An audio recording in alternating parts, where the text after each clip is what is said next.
அனைவருக்கும் 4ஆம் வகுப்பு மாணவன் ராஜேஸ்வரத்தின் இனிய காலை வணக்கம். இன்று யாருடைய பிறந்த நாள் என்று தெரியுமா?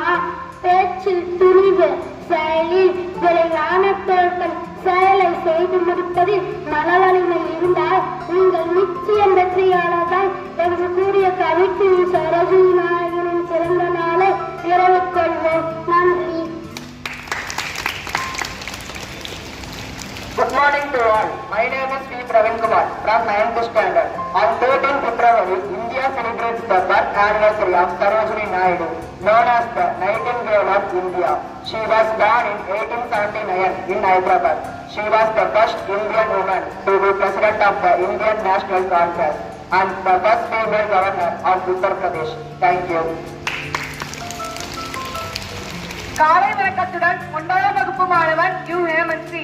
இன்றைய திருக்குறள்: பல்லார் பகைக்கொள்ளலின் பத்தெடுத்த தீமைத்தே நல்லார் தொடர்க விடல். பொருள்: தானொருவனாக நின்று பலரோடு பகை மேற்கொள்வதை காட்டிலும் பல மடங்கு தீமையை தருவது நற்பண்புடையோரின் நட்பை கைவிடுதல் ஆகும். நன்றி.